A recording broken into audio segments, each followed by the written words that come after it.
Welcome back, friends, to Goosebumps with Frank.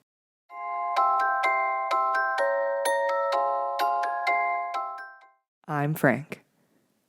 We last left Jerry as he was just leaving his new doctor's office, not Dr. Shriek, but the psychiatrist. And if I do recall, an icy hand had just gripped the back of his neck. Let's see what happens next.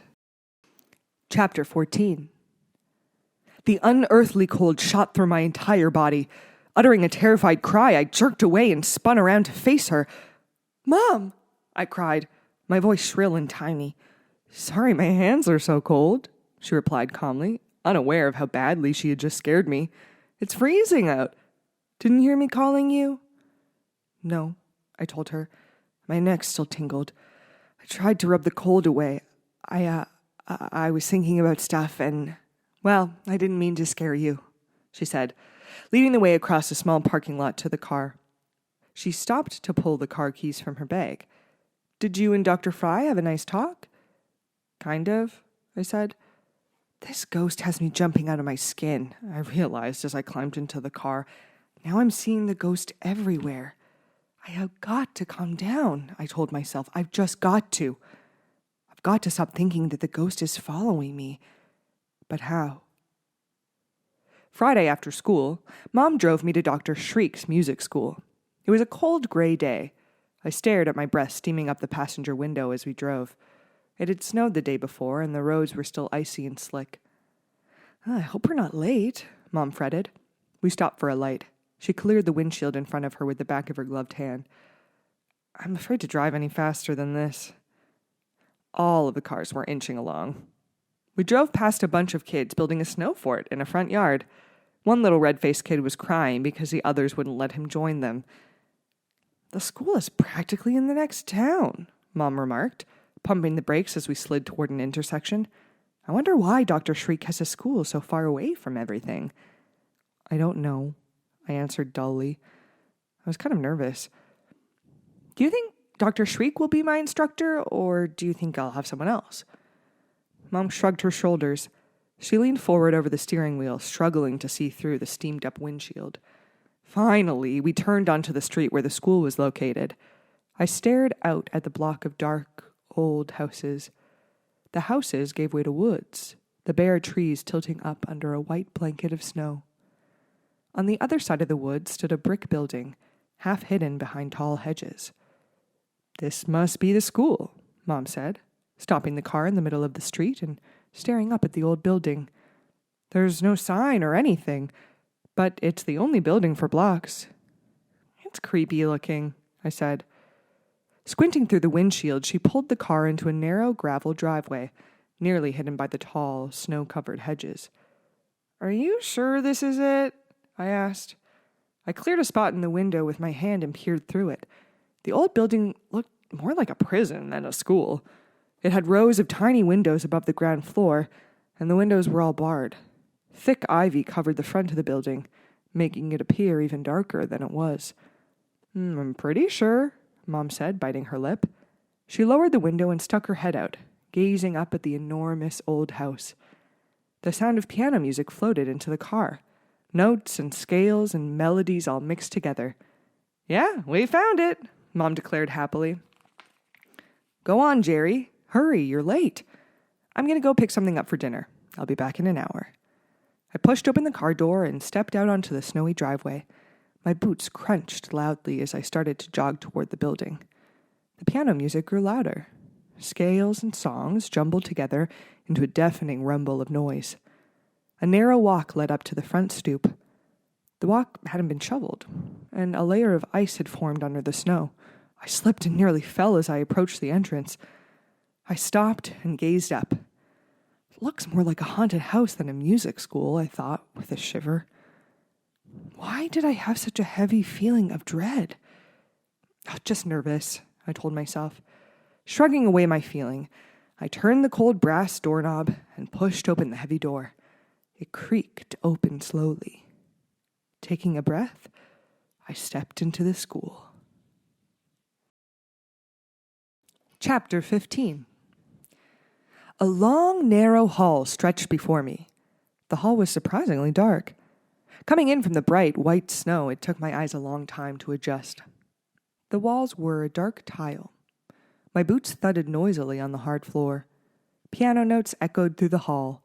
The music seemed to burst out from all directions. Where is Dr. Shriek's office? I wondered. I made my way down the hall. The lights grew dimmer. I turned into another long hallway, and the piano music grew louder. There were dark brown doors on both sides of this corridor. The doors had small, round windows in them. As I continued walking, I glanced into the windows. I could see smiling instructors in each room, their heads bobbing in rhythm to the piano music. Searching for the office, I passed door after door. Each room had a student and an instructor. The piano sounds became a roar, like an ocean of music crashing against the dark tile walls. Dr. Shriek really has a lot of students, I thought. There must be 100 pianos playing at once. I turned another corner and then another. I suddenly realized I had completely lost my sense of direction. I had no idea where I was. I couldn't find my way back to the front door if I wanted to. Dr. Shriek, where are you? I muttered to myself. My voice was drowned out by the booming piano music that echoed off the walls and low ceiling. I began to feel a little frightened. What if these dark halls twisted on forever? I imagined myself walking and walking for the rest of my life, unable to find my way out, deafened by the pounding piano music. Jerry, stop scaring yourself, I said out loud. Something caught my eye. I stopped walking and stared up at the ceiling. A small black camera was perched above my head. It appeared to be a video camera, like the security cameras that you see in banks and stores. Was someone watching me on a TV screen somewhere? If they were, why didn't they come help me find the way to Dr. Shriek? I began to get angry. What kind of school was this? No signs, no office, no one to greet people. As I turned another corner, I heard a strange thumping sound. At first, I thought it was just another piano in one of the practice rooms. The thumping grew louder, closer. I stopped in the middle of the hall and listened. A high-pitched whine rose up over the thumping sounds. Louder. Louder. The floor seemed to shake. And as I stared down the dark hole... It does feel like a dark hole. As I stared down the dark hall, an enormous monster turned the corner. Its huge, square body glowed in the dim light as if it were made of metal. Its rectangular head bobbed near the ceiling. Its feet crashed against the hard floor as it moved to attack me. Eyes on the side of its head flashed an angry red. "No!" I cried, swallowing hard. It uttered its high-pitched whine in reply. Then it lowered its gleaming head as if preparing for battle. I spun away, determined to escape. And to my shock, as I turned, I saw Dr. Shriek. He stood just a few yards down the hall. Dr. Shriek was watching the enormous creature move in on me, a pleased grin on his face. Chapter 16. I stopped short with a loud gasp. Behind me, the creature was stomping closer, blasting out its angry whine. Ahead of me, Dr. Shriek, his blue eyes glowing with pleasure, blocked my escape. I cried out, preparing to be caught from behind by the silvery monster, but it stopped. Silence. No crashing of its heavy metallic feet. No shrill whine. "Hello, Jerry," Dr. Shriek said calmly, still grinning. "What are you doing all the way back here?" Breathing hard, I pointed to the monster, which stood silently staring down at me. You're admiring our floor sweeper?" Dr. Shriek asked. "Your what?" I managed to choke out. "Our floor sweeper. It is rather special," Dr. Shriek said. He stepped past me and put a hand on the front of the thing. It's a machine?" I stammered. He laughed. "You didn't think it was alive, did you?" I just gaped at it. I was still too freaked out to speak. "Mr. Toggle, our janitor, built this for us," Dr. Shriek said, rubbing his hand along the square metal front of it. "It works like a dream. Mr. Toggle can build anything. He's a genius, a true genius." "Why does it have a face?" I asked, hanging back against the wall. "Why does it have eyes that light up?" "Oh, just Mr. Toggle's sense of humor," Dr. Shriek replied, chuckling. "He put in those cameras, too." He pointed to the video camera perched on the ceiling. "Mr. Toggle is a mechanical genius. We couldn't do a thing without him." We really couldn't. I took a few reluctant steps forward and admired the floor sweeper from closer up. I couldn't find your office," I told Dr. Shriek. I was wandering and wandering. "I apologize," he replied quickly. "Let us begin your lesson. Come." I followed him as he led the way back in the direction I had come. He walked stiffly but rapidly. His white shirt was untucked in front of his big stomach. He swung his hands stiffly as he walked. I felt really stupid. Imagine letting myself be terrified by a floor sweeper. He pushed open one of the brown doors with a round window, and I followed him into the room. I glanced quickly around. It was a small, square room, lighted by 2 rows of fluorescents on the ceiling. There was no window. The only furniture was a small, brown, upright piano, a narrow piano bench, and a music stand. Dr. Shriek motioned for me to sit down on the piano bench, and we began our lesson. He stood behind me, placing his fingers carefully on the keys. Even though I knew how to do it already, we practiced different notes. I hit C's and D's, then we tried E's and F's. He showed me my first chord. Then he had me do scales over and over. "Excellent," he declared near the end of the hour. "Excellent work, Jerry. I'm most pleased." His Santa Claus cheeks were bright pink beneath his white mustache. I squeezed my hands together, trying to get rid of a cramp. "Are you going to be my teacher?" I asked. He nodded. "Yes, I will instruct you in the basics," he replied. "Then, when your hands are ready, you will begin with one of our other fine teachers." When my hands are ready? What exactly did he mean by that? "Let us try this short piece," he said, reaching over me to turn the page in the music book. "Now, this piece has only 3 notes, but you must pay attention to the quarter notes and the half notes. Do you remember how long to continue a half note?" I demonstrated on the piano. Then I tried to play the short melody. I did pretty well, only a few clunkers. "Wonderful, wonderful," Dr. Shriek declared, staring at my hands as I played. He glanced at his watch. "Oh, I'm afraid our time is up. See you next Friday, Jerry. Be sure to practice what I showed you." I thanked him and climbed to my feet. I was glad the lesson was over. Having to concentrate so hard was really tiring. Both my hands were sweating, and I still had a cramp in one. I headed to the door, then stopped. "Which way do I go?" I asked. "How do I get to the front?" Dr. Shriek was busy collecting the worksheets we had used, tucking them into the music book. "I'll just keep going left," he said, without looking up. "You can't miss it." I said goodbye and stepped out into the dark hallway. My ears were immediately attacked by the roar of piano notes. Aren't the other lessons over? I wondered.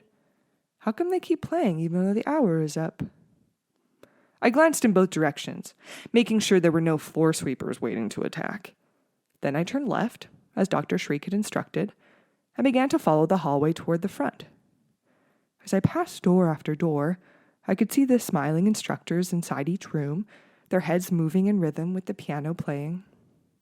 Most of the students in these rooms were more advanced than me, I realized. They weren't practicing notes and scales. They were playing long, complicated pieces. I turned left. Then, when the corridor came to an end, turned left one more time. It took me a while to realize that I was lost again. Had I missed a left turn somewhere? The dark halls with their rows of brown doors on both sides all looked alike. I turned left again. My heart began to pound. Why wasn't anyone else in the hall? Then Up ahead, I saw double doors. The front exit must be through those doors, I decided.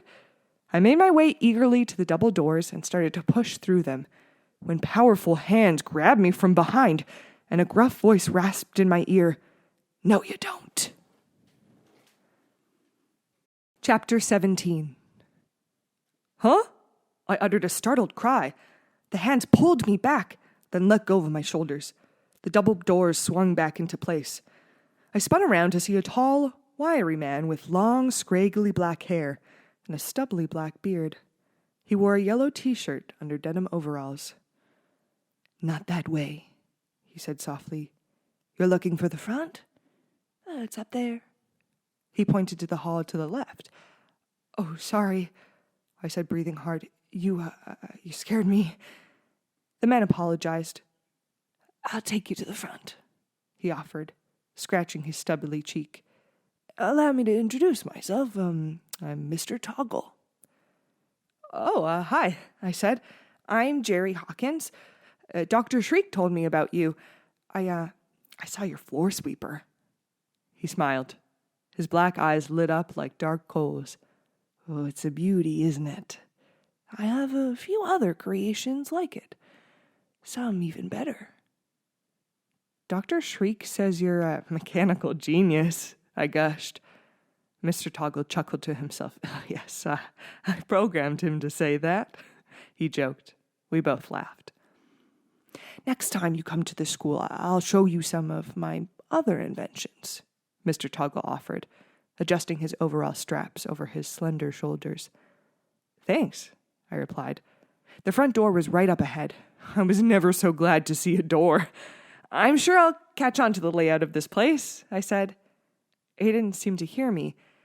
"Dr. Shriek tells me you have excellent hands," he said, a strange smile forming under his stubbly black beard. "That's what we look for here, Jerry. That's what we look for." Feeling kind of awkward, I thanked him. I mean, what are you supposed to say when someone tells you what excellent hands you've got? I pushed open the heavy door and saw Mom waiting in the car. "Good night," I called, and eagerly ran out of the school into the snowy evening. After dinner, Mom and Dad insisted that I show them what I had learned in my piano lesson. I really didn't want to. I'd only learned that one simple song, and I still hadn't played it all the way through without goofing it up. But they forced me into the family room and pushed me onto the piano bench. "If I'm going to pay for the lessons, I want to hear what you're learning," Dad said. He sat down close to Mom on the couch, facing the back of the piano. "We only tried one song," I said. "Couldn't we wait till I learn more?" "Play it," Dad ordered. I sighed. "I have a cramp in my hand." "Come on, Jerry, don't make excuses," Mom snapped impatiently. "Just play the song, okay? Then we won't bug you anymore tonight." "What did the school look like?" Dad asked Mom. "It's way on the other side of town, isn't it?" "It's practically out of town," Mom told him. "It's in this very old house. Kind of run-down looking, actually, but Jerry told me it's nice inside." "No, I didn't," I interrupted. "I said it was big. I didn't say it was nice. I got lost in the halls twice." Dad laughed. "I see you have your mother's sense of direction." Mom gave Dad a playful shove. "Just play the piece," she said to me. I found it in the music book and propped the book in front of me on the piano. Then I arranged my fingers on the keys and prepared to play. But before I hit the first note, the piano erupted with a barrage of low notes. It sounded as if someone was pounding on the keys with both fists. "Jerry, stop it," Mom said sharply. "That's too loud." "That can't be what you learned," Dad added. I set my fingers in place and began to play, but my notes were drowned out by the horrible loud banging again. It sounded like a little kid pounding away on the keys as hard as he could. "Jerry, give us a break," Mom shouted, holding her ears. "But I'm not doing it," I screamed. "It isn't me." Well, we're really in the thick of it, folks. We've entered the Shriek School, met a mechanical floor sweeper that I wonder if that really is what it's meant to be. We met Mr. Toggle, who I really like. I'm very intrigued. And somehow there's something going on with the halls and that they just go on forever. Is it a time warp? Does he really just suck at directions? We'll never know, maybe.